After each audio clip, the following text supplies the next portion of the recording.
Tillman Hall has a long and rich history.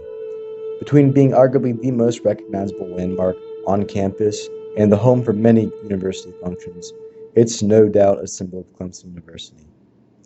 But two questions we must ask are, do we want Tillman Hall representing Clemson, and does the university have an obligation to honor the people who helped found it? Why ask these questions? Why do we need to be concerned about the symbols that represent our beloved university? Because Tillman Hall has a very prominent dark side that's hidden from public display. Before we say it's okay to call Tillman Hall, the history of the building and the man it's named after should be known. It's no secret, rather, it's well known that Tillman was a white supremacist. He led South Carolina's notorious red shirts, and then being a patron of violence against blacks, encouraged lynchings and mob attacks, mob violence, and race riots. Numerous accounts point to the dark times from which the namesake of Tillman Hall pays homage to. These scars run deep. The students today feel the scars in full force. Of course, you wouldn't be able to tell from how Tillman Hall is used today. The College of Education calls Tillman home, actively preparing some of the country's best students to become tomorrow's best teachers. Tillman Hall boasts an auditorium, numerous military heritage points, and even a library. In addition to this, Air Force ROTC calls the third floor of Tillman home, preparing some of the brightest students of today to be tomorrow's best officers. Tillman Hall now hides the scars from what Tillman once was. These scars are revealed when we look at how Tillman Hall was constructed. Convict labor, with some workers being as young as the age of 12, were used in the construction of Tillman Hall. Many of the children were wrongly convicted, with Tillman himself pardoning dozens of children. Tillman Hall is built on the backs of former slaves, and this does not go unnoticed on campus. In fact, Tillman Hall is a very, very contentious point. After an incident in 2016 involving what people interpreted as racism, Tillman Hall itself was actually vandalized. The general sentiment shows disdain for Tillman Hall. Much of this disdain can be attributed to Tillman himself.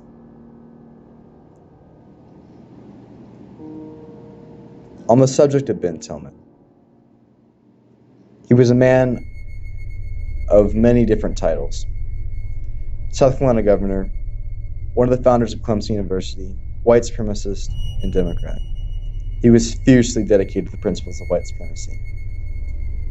As a white supremacist, he led South Carolina's red shirts. Many of the things that he said I can't morally repeat. They're far too graphic to include in this video. But he encouraged lynch mob violence against blacks and even praised the Hamburg massacre, which resulted in the deaths of many innocent black people. This letter, photographed at the archives, verified that Tillman was there at the massacre from beginning to end, and that he, quote, did his duty. Given things that he said about African Americans and the fact that he was leader of the Red Shirts, the group responsible for the mass lynchings, we surmise that Tillman likely had a large part in this. What does Ben Tillman mean to you?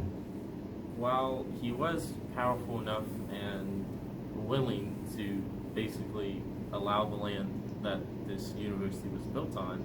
He was also a not likable person. Could you elaborate on that a little bit? Well, he led a lynch mob. He was not the nicest to minorities or basically anyone who wasn't a white guy. Do you think that Clemson has an obligation to remember the people who were instrumental in its founding, even though we know what Ben Tillman did as a person? I think the university has a responsibility to honor and remember these people, but we also need to be transparent and remember the bad things that these people did, especially Ben Tillman. How does it make you feel that Clemson's most recognizable landmark, arguably Clemson's most recognizable landmark, Tillman Hall, is named after this person? But on the contrary, do you think that the university has an obligation to honor one of the people that was instrumental in its founding. Tillman Hall being named after Tillman is it's not good. Like, it's not, I don't know the best way to describe it, but like it feels horrible that we're honoring, such a horrible person. But on the other hand, I feel like Clemson should make students and like visitors and basically anybody who comes by more aware of like who Tillman was. Like, have a plaque that says, yeah, Tillman basically allowed this university to exist. But on the other hand, he was not a very good person, because there might be a huge populace of students who just didn't know Tillman was a bad person and might just be like, oh, Tillman, only think good things about him because that's all the university provides. Okay, so what I'm getting at is, yes, we should acknowledge our history, but at the same time, we should make it known what happened. Like, history's there for a reason. Just make sure people know the history. These interviews will be discussed more in detail later. But first, I have to provide context. The students know that we interviewed know that Tillman didn't see black people as humans. He didn't care in the slightest about their well-being. However, starkly contrasting his terrible disposition regarding race is his view on education. As governor, he was instrumental in passing the Land Grant Act that made Clemson a university. This was to show his commitment to the agrarians by creating an agricultural college. Without him, it's very likely that Clemson would have been a part of the University of South Carolina. Not only this, but he pushed education elsewhere in the state. Benjamin Tillman had a large hand in founding Winthrop University. Like Clemson, Winthrop honors Tillman with their very own Tillman Hall. According to the archives at Winthrop, Tillman actually provided the political power to get the university on state funding. The students in these interviews know this. As noted by what they said, a lot of what Tillman did was bad, but the general sentiment isn't necessarily that we shouldn't honor the people who helped found our university. History should be on full display. Tillman Hall is a symbol of Clemson, but we can't ignore its dark history.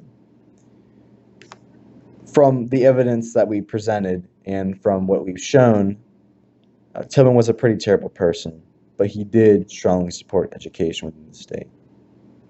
As such, we believe that, regardless of how buildings are named, the bad history should be displayed just as prominently as the good history. This goes for Tillman Hall especially.